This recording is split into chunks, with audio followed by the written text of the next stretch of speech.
পাপে পরিপূর্ণ শেখ হাসিনা, ফাঁসি ঠেকাবে কে? এরপর দেখবেন এদেশের রাজনীতি কলুষিত এবং নোংরা, উপদেষ্টা শারমিন।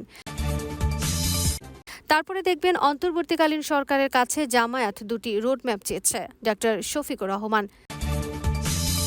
আরও দেখবেন খেলোয়াড় হিসেবে প্রয়োজনীয় নিরাপত্তা সাকিব পাবেন, ক্রীড়া উপদেষ্টা। সবশেষে দেখবেন সেনাবাহিনীর তত্ত্বাবধানে যুবকদের প্রশিক্ষণ দেওয়া সহ 10 প্রস্তাব যুব জমিয়তের। এখন বিস্তারিত। আওয়ামী লীগ নেতারা প্রায় অভিযোগ করতেন, বিএনপি যদি ক্ষমতায় আসে তাহলে তাদের লাখ লাখ নেতাকর্মী প্রাণ হারাবে। সেটি ছিল একটি নিয়মতান্ত্রিক ক্ষমতা বদলের প্রেক্ষাপটের আশঙ্কা, কিন্তু সেই নিয়মতান্ত্রিক পথে আওয়ামী লীগের পতন ঘটেনি। একটি অসম্ভব রক্তক্ষয়ী ছাত্র জনতার অভূতপূর্ব বিপ্লবে শেখ হাসিনা পলায়ন করেন। আওয়ামী লীগ সবসময় রাজনীতিকে রাজনৈতিক উপায়ে মোকাবেলা না করে নির্মম শক্তি প্রয়োগের মাধ্যমে দমন করেছে। বাংলাদেশের গত 54 বছরের ইতিহাসে এত রক্তপাত আর ঘটেনি।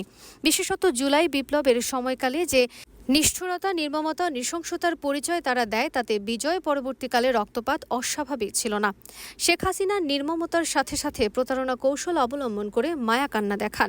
অঘটন ঘটন পটিয়সী এই নারীর আদেশে শেষ পরিসংখ্যান অনুযায়ী 875 মানুষের প্রাণ গেছে। এছাড়া অভ্যুত্থানে আহত হয়েছেন 20 সহস্রাধিক মানুষ। অনেকে চক্ষু হারিয়েছেন, অনেকে নিজ অঙ্গ প্রত্যঙ্গ হারিয়ে চিরকালের জন্য পঙ্গুত্ব বরণ করেছেন। পুলিশ বাহিনীকে নির্মম গুলি চালানোর আদেশ দিয়েছেন। যে র্যাব গঠিত হয়েছিল সন্ত্রাস থেকে জনগণের জীবন রক্ষার জন্য, সেই র্যাবকে তিনি ব্যবহার করেছেন জনগণের জীবন নেয়ার জন্য। সীমান্ত রক্ষায় নিয়োজিত বিজিবিকে রাজপথে নিয়ে এসেছেন গদি রক্ষার জন্য। অবশেষে সেনাবাহিনীকে ব্যবহার করে ক্ষমতায় টিকতে চেয়েছেন। সেনাবাহিনী প্রধানের গণমুখী ও কৌশলী সিদ্ধান্তের কারণে দেশ আরও রক্তপাত থেকে রেহাই পেয়েছে। বিক্ষুব্ধ লাখ লাখ মানুষ গণভবনে অথবা অন্যত্র যেভাবে তাদের ক্রোধের প্রকাশ ঘটিয়েছে, সেখানে পরবর্তীকালে রক্তপাত ঘটেছে খুব কম ক্ষেত্রেই। যেখানে তাদের আশঙ্কা ছিল লাখ লাখ মানুষের, সেখানে মৃতের সংখ্যা প্রায় শূন্যের কোটায়। জনগণ বিপ্লবের নেতা শিক্ষার্থী সমন্বয়কারীদের আবেদন রক্ষা করেছে। রাজনৈতিক নেতাকর্মীরা সহনশীলতার আবেদন জানিয়েছিলেন। বিপ্লবী সরকার তথা অন্তর্বর্তীকালীন সরকারের প্রধান প্রফেসর মোহাম্মদ ইউনূসের আকুল আবেদনে সাড়া দিয়েছে মানুষ। আইন তারা নিজের হাতে তুলে নেয়নি। 17 বছরের আঘাতের প্রতিঘাত করেনি মানুষ। হিংসার বদলে প্রতিহিংসা প্রদর্শন করেনি জনগণ। জনগণের বিপ্লবের মোকাবেলায় তিনি পলায়ন করেছেন। তাদের শত শত নেতাকর্মীও নির্ভরতার দেশে পলায়ন করেছেন। অনেকে অবশ্য সেই পলায়ন পথে হেস্তনেস্ত হয়েছেন। অন্যেরা মুজিব কোট খুলে লুঙ্গি পরেছেন, কেউ বা আবার দাড়ি কামিয়ে জনতার আক্রোশ থেকে রক্ষা পেতে চেয়েছেন। বড় বড় ডাক সাইটে নেতা গর্তে ঢুকে পড়েছেন। আওয়ামী লীগের শতভাগ নেতাকর্মী গা ঢাকা দিয়েছেন। জনরোষ থেকে রক্ষা পাওয়ার জন্য বাজার হাট ও লোকালয়ে আসছেন না। এই যখন মাসখানেক ধরে আওয়ামী লীগের অবস্থা, তখন গোপালগঞ্জের খবর কি?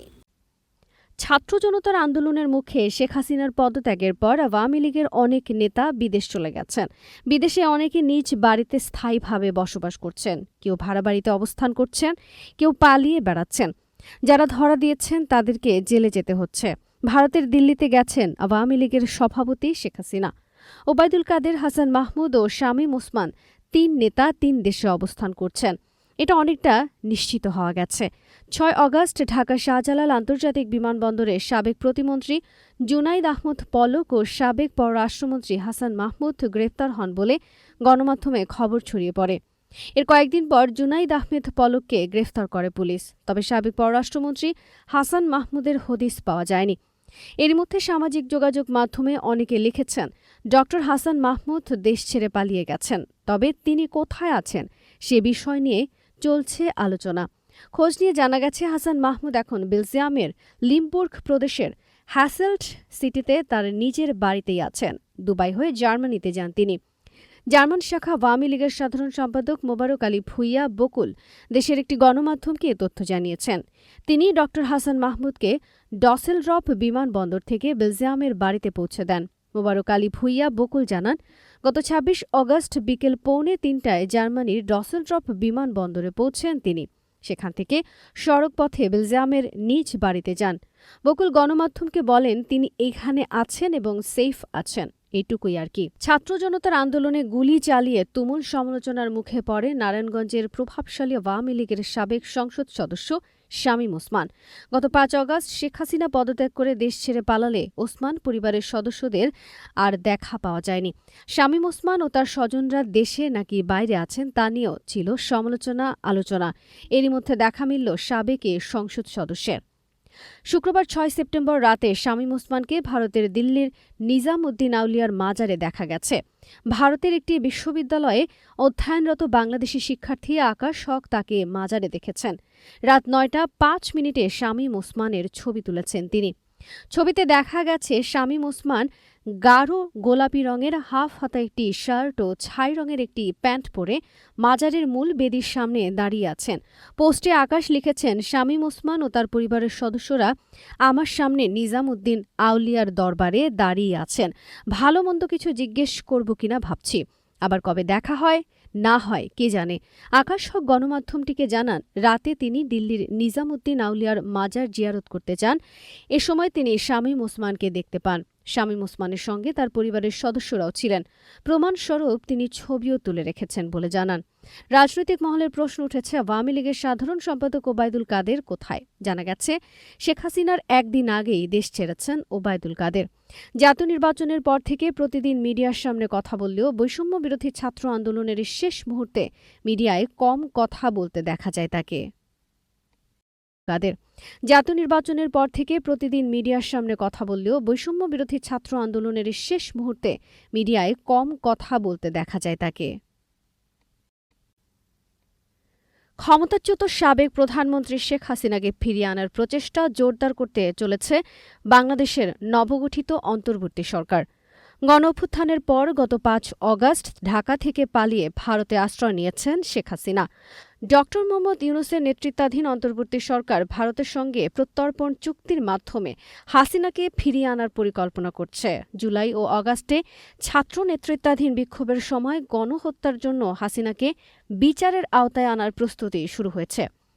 বাংলাদেশ আন্তর্জাতিক অপরাধ ট্রাইব্যুনালের নবনিযুক্ত প্রধান প্রসিকিউটর মোহাম্মদ তাজুল ইসলাম বলেছেন, হাসিনার বিরুদ্ধে গ্রেফতারি পরোয়ানা জারির জন্য ঢাকার আইসিটিতে আবেদন করা হবে।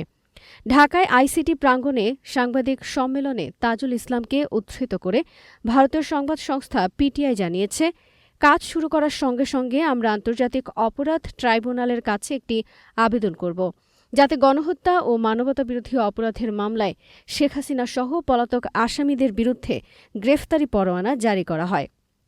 তিনি আরও বলেন, অভিযুক্ত ব্যক্তিদের বিরুদ্ধে নথি, তথ্য ও প্রমাণগুলো সারা দেশ থেকে সংগ্রহ করা হবে এবং সেগুলোকে সংকলন, পরীক্ষা ও ট্রাইব্যুনালের সামনে সঠিকভাবে উপস্থাপন করতে হবে, যা অত্যন্ত চ্যালেঞ্জিং এবং বিশাল কাজ। অন্তর্বর্তী সরকারের স্বাস্থ্য উপদেষ্টা নূরজাহান বেগমের মতে, হাসিনার নেতৃত্বাধীন সরকারের বিরুদ্ধে বিক্ষোভের ফলে ১,০০০-এরও বেশি লোক মারা গেছেন এবং শতাধিক আহত হয়েছেন। শিক্ষার্থীদের নেতৃত্বে গণ আন্দোলনের সময় ১৫ জুলাই থেকে ৫ অগাস্টের